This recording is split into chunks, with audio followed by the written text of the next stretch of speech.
Very good morning, students.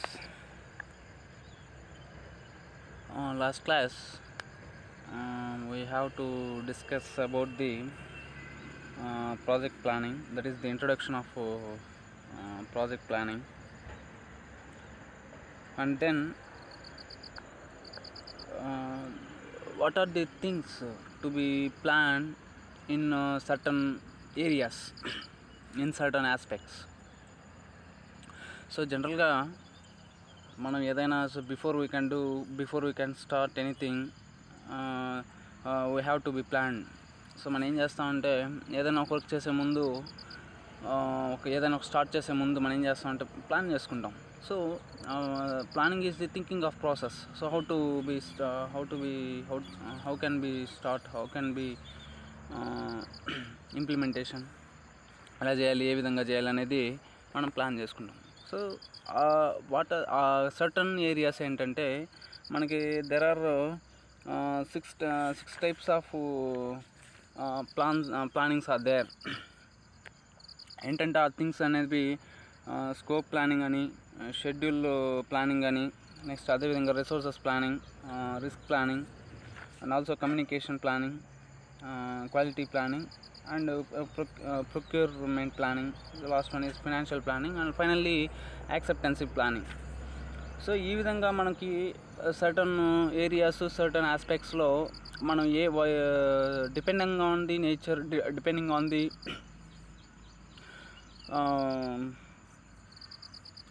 Environments.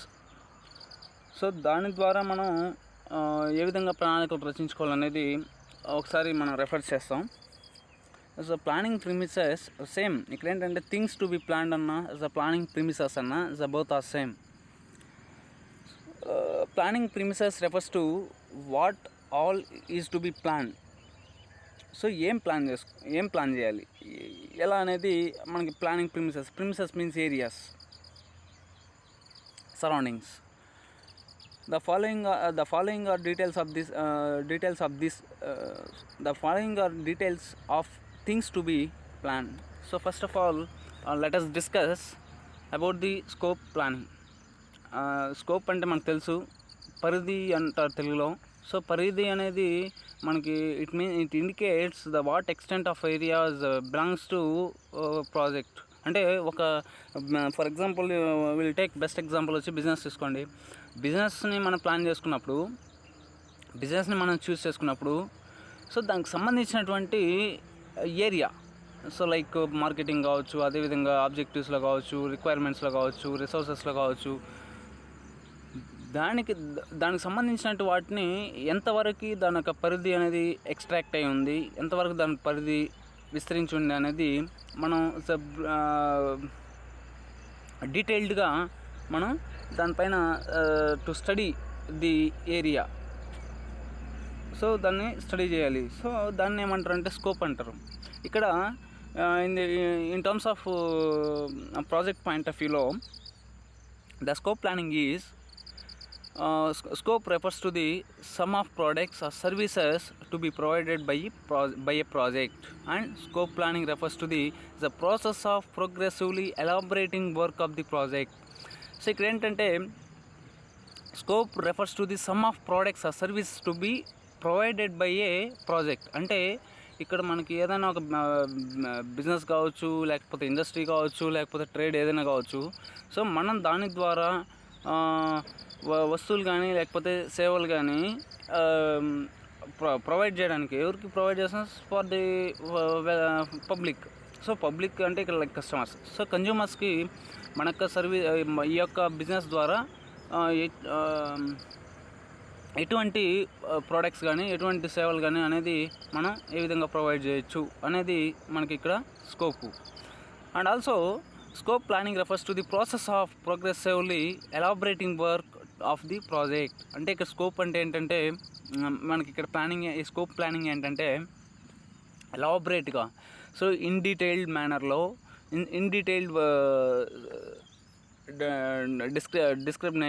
డిస్క్రైబ్లో మనం ఏం చేస్తామంటే దాన్ని స్టడీ చేస్తాం. సో స్టడీ చేసి తర్వాత మనకి ఎటువంటి ప్రోడక్ట్స్ని కన్జ్యూమర్స్ ప్రొవైడ్ చేయాలి, క్వాలిటీ ఏ విధంగా ఉండాలి, క్వాంటిటీ ఏ విధంగా ఉండాలి, ప్రైస్ ఏ విధంగా ఉండాలి, ఇఫ్ ఇన్ కేస్ ఒకవేళ if competitors are there, so వాళ్ళని ఎలా మనం ఫేస్ చేయాలి. సో ఇవన్నీ దానికి సంబంధించి ఈ స్కోప్ క్రైటీరియాలో మనకి ఇమిడి ఉంటాయి. అదేవిధంగా which includes developing a Britain scope statement, so that includes project justification, major deliverables and project objectives. So ఎస్ ఇక్కడికి మన స్కోప్లో మెయిన్గా 3 థింగ్స్ అనేది చాలా ఇంపార్టెంట్. ఎందుకు చేస్తాం? ఫస్ట్ ప్రాజెక్ట్ జస్టిఫికేషన్, దేనికి సంబంధించింది, ఎందుకు మనం చేస్తున్నాం అనేది it indicates justification. So justification means answerable. అదేవిధంగా ప్రాజెక్ట్ డెలివరబుల్స్, ఎందుకు ప్రాజెక్ట్ డెలివరబుల్స్ అంటే మనకి ఇక్కడ ఏ సర్వీసెస్ అనేది ఏ ప్రోడక్ట్ అనేది మనం ప్రొవైడ్ చేయాలి అనేది ఇక్కడ project deliverables. Next project objectives. So ఎందుకు మనకు ప్రాజెక్ట్ ఆబ్జెక్టివ్స్ ఎందుకు పెట్టుకోవాలి, ఎందుకు సెట్ చేసుకోవాలి అనేది ఈ 3 థింగ్స్ అనేది స్కోప్లో ఇన్వాల్వ్ అయి ఉంటాయి. సో దిస్ ఈజ్ కాల్డ్ ఏమంటారంటే స్కోప్ స్టేట్మెంట్ అని చెప్పి అంటారు. ఆ స్కోప్ స్టేట్మెంట్లో మనం ఏం చేస్తామంటే we will give priority and significance to these things. So first of all project justification.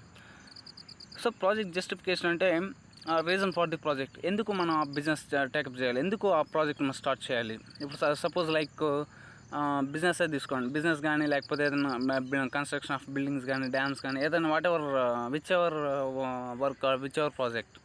So ఎందుకు చేస్తున్నాం, సో ఎందుకు, దాని పర్పస్ ఏంటి అనేది మనకి ఆ రీజన్ అనేది చాలా ఇంపార్టెంట్. ఎప్పుడైతే when we to find out the reason for this thing, so దీన్ని ఎందుకు మనం ఎంచుకుంటున్నాం అనేది మనకి కారణం అనేది, కాజ్ అనేది చాలా ఇంపార్టెంట్. సో కాబట్టి ఎందుకు మనం ఏ ఉద్దేశంతో స్టార్ట్ చేస్తున్నాం, ఏ ఇంటెన్షన్తో స్టార్ట్ చేస్తున్నాం, ఏ ఆబ్జెక్టివ్ తోటి స్టార్ట్ చేస్తున్నాం, ఏ రీజన్ కారణంగా మనం దాన్ని చూస్ చేసుకున్నాం అనేది ఇక్కడ జస్టిఫికేషన్. సో ఆ జస్టిఫికేషన్ అనేది మనం ఫైండ్ అవుట్ చేయాలి. సో మనం ఆన్సర్ అనేది క్వశ్చన్ ఉన్నప్పుడు ఆన్సర్ మనం ఏ విధంగా చెప్తామో అదేవిధంగా ఇక్కడ ఒకదాన్ని చూస్ చేసుకున్నప్పుడు, ఒక బిజినెస్ కానీ లేకపోతే ఇండస్ట్రీ కానీ చూస్ చేసుకున్నప్పుడు దానికి ఆ రీజన్ అనేది మనం తెలుసుకోవాలి. సో నెక్స్ట్ అదేవిధంగా project deliverables. Deliverables is nothing but product or services. So ఇక్కడ ఏంటంటే product or service the project will produce. So అంటే which product or which service produced by a project, అంటే ఏ రకంగా ఏ ఉత్పత్తుల్ని, ఏ వస్తువుల్ని, ఏ సేవల్ని ఉత్పత్తి చేస్తుంది అనేది, ఉత్పత్తి చేయాలనేది, ప్రొడ్యూస్ చేయాలనేది మనకి ఇక్కడ project deliverables. For example banking services కావచ్చు, లేకపోతే అదేవిధంగా ఫినాన్షియల్ సర్వీసెస్ కావచ్చు, లీజింగ్ సర్వీసెస్ కావచ్చు, లేకపోతే హైర్ పర్చేస్ సర్వీసెస్. ఇలా మనకి ఇది తీసుకున్నా మనకి లైక్ సర్వీసెస్ కావచ్చు, లైక్ ప్రోడక్ట్స్ కావచ్చు. సో దాన్ని ఎందుకున్నప్పుడు ఏ ప్రోడక్ట్ని మనం చూస్ చేసుకోవాలి, అంటే ఏ ప్రొడ్యూస్ చేయాలి అనేది ఇక్కడ దీంట్లో ఇమిడి ఉంటుంది. Next project objectives. This is very very important. Without objectives there is no work. So ఏది ఆబ్జెక్టివ్ లేకుండా మన వర్క్ అనేది టేకప్ చేయలేం. So we don't take any kind of work without objective. So కాబట్టి it is very important to us. So before మనం ఏదైనా చేసే ముందు ఆబ్జెక్టివ్ అనేది పెట్టుకుంటాం. సో ఆబ్జెక్టివ్ అనేది సెట్ చేసుకున్నప్పుడే then only we have to proceed to next step. ఆ విధంగా ఆబ్జెక్టివ్స్ కూడా మనం సెటప్ చేసుకోవాలి. సో ఆబ్జెక్టివ్స్ చాలా క్రిస్టల్ క్లియర్గా, చాలా వెల్ డిఫైన్డ్గా మన ఆబ్జెక్టివ్స్ని సెట్ చేసుకున్నప్పుడే మనం ఎందుకు పెడుతున్నాం. సో ఇప్పుడు ఫర్ ఎగ్జాంపుల్ ఒక బిజినెస్ని పెడుతున్నాం అంటే ఫస్ట్ ఆబ్జెక్టివ్ ఏంటంటే is to earning for more and more profits by establishing a business. So మనకు వ్యాపారం ద్వారా మనం లాభాలను సంపాదించాలనే ఉద్దేశంతో, లక్ష్యంతో మనం వ్యాపారం పెడుతున్నాం. కానీ సో ఆ విధంగా మనం ఒక వర్క్ చేసే ముందు దానికి ఒక పర్పస్ అనేది ఉండాలి, ఒక ఆబ్జెక్టివ్ ఉన్నప్పుడే దానికి ఒక మీనింగ్ అనేది ఒకటి ఉంటుంది. సో ఇక్కడ ప్రాజెక్ట్ ఆబ్జెక్టివ్స్ ఏంటంటే quantifiable criteria that must be met in order for the project to be successful. So ఇక్కడ క్వాంటిఫైబుల్ కానీ అదేవిధంగా క్వాలిటిఫైబుల్లో ఆబ్జెక్టివ్స్ అనేది మన ఏ క్రైటీరియా మీద, దేనికి క్రైటీరియా అంటే మనీ క్రైటీరియాలోనా లేకపోతే మార్కెటింగ్ క్రైటీరియాలోనా, దేనికి సంబంధించి మన ఆబ్జెక్టివ్స్ అనేది ఇక్కడ సెట్ చేసుకుంటాం అనేది ఇక్కడ దీని యొక్క సారాంశం. So that must be met in order for project. So ఆబ్జెక్టివ్స్ని ఈ యొక్క ప్రాజెక్ట్కి ఇంటిగ్రేట్ చేసినప్పుడు దాన్ని యూనిఫార్మిటీతో ఉన్నప్పుడు ఆటోమేటిక్గా దీన్ని ఇన్కార్పొరేట్ చేసుకోవాలి. సో ఇన్కార్పొరేట్ చేసుకున్నప్పుడు ఆటోమేటిక్గా అది సక్సెస్ అవ్వడానికి ఛాన్సెస్ ఉంటాయి. So it is irrelational things like objectives and project. So వీటి మధ్య ఏమంటుంది, ఇన్ బిట్వీన్ ది ప్రాజెక్ట్ కానీ అదేవిధంగా ఆబ్జెక్టివ్స్కి చాలా దగ్గర సంబంధం అనేది ఉంటుంది. So this is the scope of planning. So next another one, schedule planning. So schedule planning is very very important. So planning is nothing, already మనకు తెలుసు ప్లానింగ్ అంటే ఏంటనేది. Before we can prefixed. So how to start, where to start, when to start అనేది మనం ఏం చేయాలంటే ముందుగా prefixed అయిపోయి ఉంటాం. సో ముందుగా నిర్ణయించుకుంటాం కాబట్టి that is called plan. So ఇక schedule means time or duration or span. So ఇక్కడ మనకు షెడ్యూల్ అంటే టైం. సో టైం ప్లానింగ్ అనేది ఏ విధంగా మనం సెట్ చేసుకోవాలి. So the project team might be given a specific deadline for the project. So the deadline means, specific deadline means it indicates it మనకేంటంటే ఇక్కడ దీన్ని డెడ్లైన్ అనేది it means time. So time అనేది fix చేసుకోవాలి. So time అనేది fix చేసుకున్నప్పుడు ఒక work చేస్తున్నాం, ఎప్పుడు స్టార్ట్ చేయాలి, ఎప్పుడు కంప్లీట్ చేయాలి. So these two things are important for the project. So కాబట్టి ఎప్పుడు స్టార్ట్ చేయాలి, ఎప్పుడు కంప్లీట్ చేయాలి. సో ఈ విధంగా మనం ఒక టైం ఫిక్స్ చేసుకున్నప్పుడు ఆటోమేటిక్గా మనకి అప్పుడే మనం సక్సెస్ అవ్వడానికి ఛాన్సెస్ ఉంటాయి. కాబట్టి ఏ ప్రాజెక్ట్ టీమ్ అయినా కానీ మనకి first of all they might to be given importance to schedule for the project. They have to work backward from the project duration to figure out how to schedule each work element. So this is very important. So while work first to background and backward, so they have to work backward from the project duration.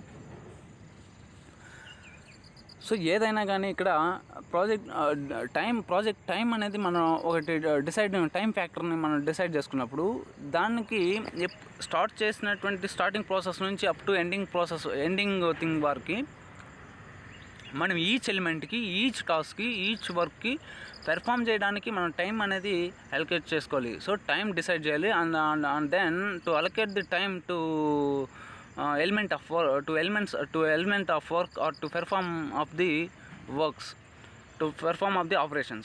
So వాటిని నిర్వర్తించడానికి, వాటిని చేయడానికి మనకు ఒక time అనేది fixation చేసుకోవాలి. So ఆ షెడ్యూల్ని fixation చేసుకున్నాక, టైంని ఫిక్సేషన్ చేసుకున్నాక ఆ టైం ప్రకారం మనం టాస్క్స్ని అలొకేట్ చేసుకోవాలి. సో టాస్క్ని అలొకేట్ చేసుకున్నప్పుడు విత్ ఇన్ టైంలో మనం కంప్లీట్ చేయడానికి ఛాన్సెస్ ఉంటాయి. ఇప్పుడు ఫర్ ఎగ్జాంపుల్ మనం ఏదైనా ఒక వర్క్ మనం వర్క్ చేస్తున్నామంటే ఈరోజు morning we start from 9.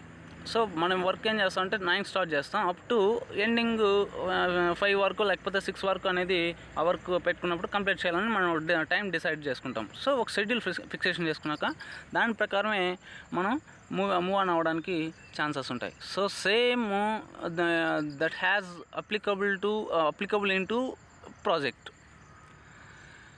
So కాబట్టి ఈచ్ వర్క్ ఎలిమెంట్కి మనం ఏం చేయాలంటే to fix the time to perform those operations. So that is the schedule. So the schedule management plan provides a details of projects, milestones and activities and deliverables, usually with intended start and finishing dates. So these are the very very important. ఎందుకంటే the schedule management plan is very very important.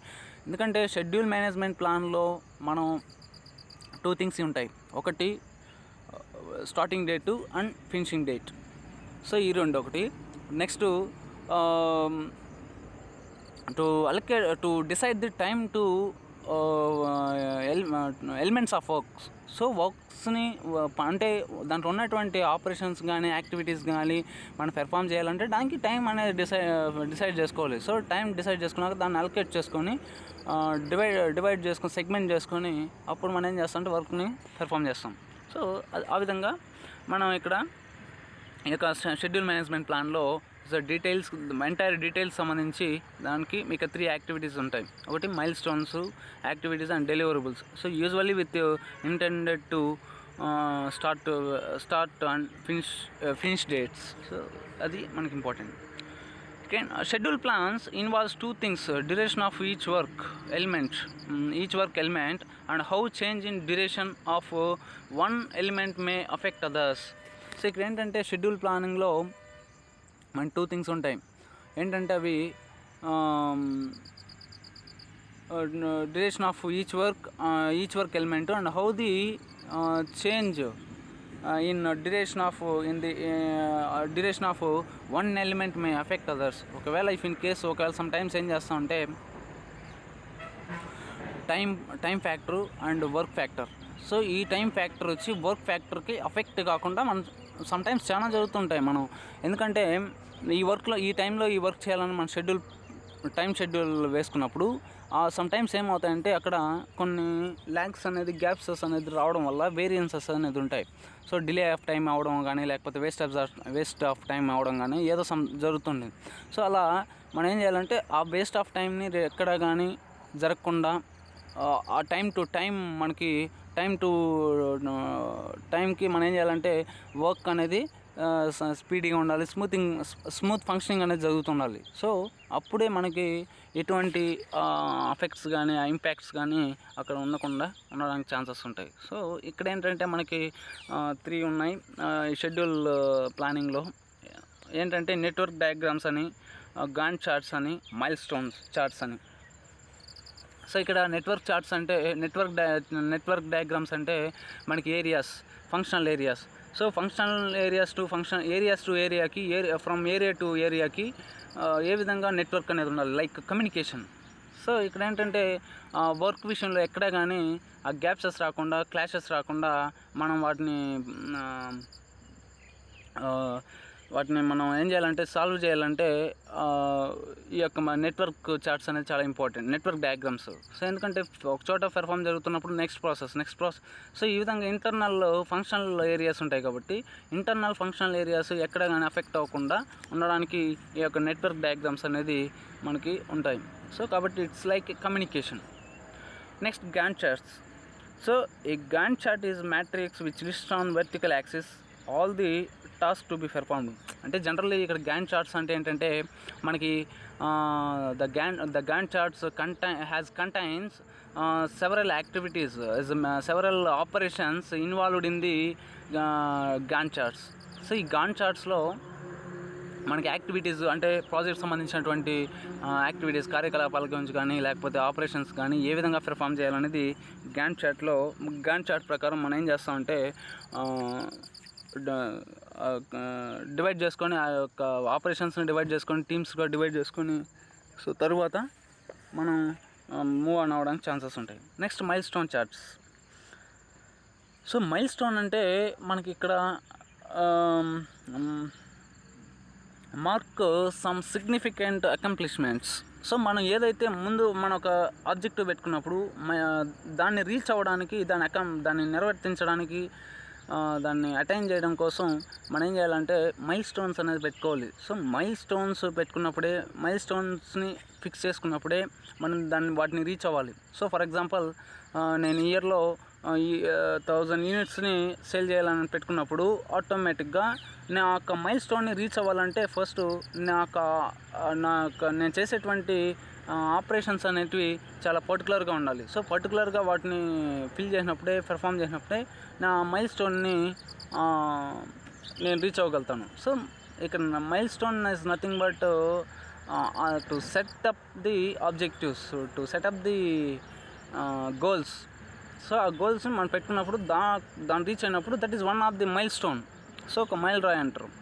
So మనకేంటంటే ఆ విధంగా మనకి mile stones అనేది పెట్టుకుంటూ రావాలి. So ఒక financial విషయంలో అయితే ఏముంది, ఒక మార్కెటింగ్ విషయంలో కావచ్చు, లేకపోతే ఒక ప్రాఫిట్స్ విషయంలో కావచ్చు, ఈ విధంగా మనం ఒక్కొక్క మైల్ స్టోన్ పెట్టుకొని వాటిని రీచ్ అయితేనే మనకి అప్పుడు ఎఫెక్ట్గా ఉంటుంది. Next resources planning. So resources planning అనేది చాలా important. So the project needs to account for various kinds of resources. So మనం ఏం చేయాలంటే మనం ఆ యొక్క వనరుల పట్ల అంటే వివిధ రకాల వనరుల పట్ల మనం ఏం చేయాలంటే మనం ఒక బాధ్యత అనేది వ్యవహరించి ఉండాలి. సో ఆ రిసోర్సెస్ ఏమి ఇంక్లూడ్ ఉంటాయంటే it's like people, equipment and facilities. So ఇక్కడ పీపుల్కి మనం అకౌంటబుల్గా ఉండాలి. నెక్స్ట్ అదేవిధంగా ఎక్విప్మెంట్ విషయంలో కానీ లేకపోతే ఫెసిలిటీస్ విషయంలో కానీ. సో ఈ విధంగా మన బాధ్యత కలిగి ఉన్నట్లయితేనే ఇది మనం రీచ్ అవ్వగలుగుతాం. అది కూడా మనకి ఎఫెక్ట్గా ఉండడానికి ఛాన్సెస్ ఉంటాయి. So management and the team plans for the resources which are to be arranged from within the organizations. అంటే ఇక్కడ some resources we can arranged in the internal of the organization and some resources arranged in the external of the organization. అంటే అంతర్గతంగా ఉన్నటువంటి వనరులు కొన్ని మనం set చేసుకోవాలి. ఒక క్రమ పద్ధతి, ఒక ఇన్ ఆర్డర్ వైజ్ ఉండాలి. అదేవిధంగా కొన్ని వనరులు అనేది, కొన్ని రిసోర్సెస్ అనేది మనకి అంత బహిర్గతంగా అంటే outside of the organization. So బయట ఉన్నటువంటి రిసోర్సెస్ని ఎలా అరేంజ్ చేసుకోవాలనేది ఇక్కడ దీని యొక్క సారాంశం. And those which are to be arranged from the outside. So functional managers are often consulted for resources they can provide. So special emphasis is placed on selecting the project team members. So ఇక్కడ ఏంటంటే మనకి resources అనేది there are 4 types. So in this project point of view, so that are like one is production factors, అంటే ఇక్కడ production functions అని, అదేవిధంగా financial functions అని, marketing functions అని, హెచ్ఆర్ ఫంక్షన్స్ అని. So these are the 4 functional elements in the project. So ఇవి both internal ఉంటుంది, external ఉంటుంది. వీటినే రిసోర్సెస్ అని చెప్పొచ్చు. ప్రొడక్షన్ రిసోర్సెస్ అని, మార్కెటింగ్, ఫినాన్షియల్ రిసోర్సెస్, అదేవిధంగా మార్కెటింగ్ రిసోర్స్. సో ఈ విధంగానే మనం కొన్ని ఇంటర్నల్గా ఉంటాయి, కొన్ని ఎక్స్టర్నల్గా ఉంటాయి. సో ఆ విధంగా మనం ఏం చేయాలంటే వీ ఎంఫసైజ్. సో మనం వాటిని పైన కొంచెం ఎంఫసైజ్ అంటే ఇక్కడ ఏంటంటే to stress on them. So కొంచెం వాటిపైన కొంచెం కమాండెడ్గా మనం ఏం చేయాలంటే అలాంటి వాటి విషయంలో మనం చాలా కేర్ఫుల్గా మనం ట్రీట్ చేయాల్సి ఉంటుంది. సో కాబట్టి ఏంటంటే ప్రాజెక్ట్ టీమ్ మెంబర్స్ విషయంలో, ఎందుకంటే డిఫరెంట్ రోల్స్ ఉంటాయి. ఒక బిజినెస్ అనుకున్నప్పుడు కానీ, ఒక ఇది అనుకున్నప్పుడు కానీ డిఫరెంట్ రోల్స్ ఉంటాయి, డిఫరెంట్ టాస్క్స్ ఉంటాయి. సో వాటిని పెర్ఫామ్ చేయాలంటే we can select the adequate and appropriate team members for the to perform the objectives like production కానీ, మార్కెటింగ్ కానీ, ఫినాన్షియల్ ఆపరేషన్స్ కానీ, హ్యూమన్ రిసోర్సెస్ కానీ. ఈ విధంగా మన యొక్క టీమ్ మెంబర్స్ని రిక్రూట్ చేసుకునే విషయంలో చాలా కేర్ఫుల్గా, చాలా కాషన్ తోటి మనం వాటిని సెలెక్ట్ చేసుకోవాల్సి ఉంటుంది. సో అది కూడా చాలా శాస్త్రీయంగా, సైంటిఫిక్గా జరగాలి, చాలా సైంటిఫిక్ వేలో ఉండాలి. అదేవిధంగా చాలా బ్రాడర్ కాన్సెప్ట్ తోటి ఉంటేనే అది మనకి ఆ క్వాలిటీ ఆఫ్ పీపుల్ అనేది మనకి రిక్రూట్ అవ్వడానికి ఛాన్సెస్ ఉంటాయి. So several tools are used for resources planning. So first resources loading and leveling. అంటే రిసోర్సెస్ సంబంధించినటువంటి like whatever resources, financial, technological, marketing resources or some whatever resources. So ఆ resources allocation విషయంలో కానీ, procurement విషయంలో కానీ, allocation విషయంలో కానీ, ఆ లెవెలింగ్. సో రిసోర్సెస్ లోడింగ్ అంటే ఇక్కడ కెపాసిటీ. సో ఎంత రిసోర్సెస్ మనకు ఉండాలి, అవైలబిలిటీ ఉండాలి, రిక్వైర్మెంట్. అదేవిధంగా లెవెలింగ్, ఎంతవరకు మనం ఉండాలి, balancing of resources. So that is one thing. Next responsibility assignment matrix. So ఇక్కడ ఏంటంటే రెస్పాన్సిబిలిటీ అసైన్మెంట్ మ్యాట్రిక్స్ అనేది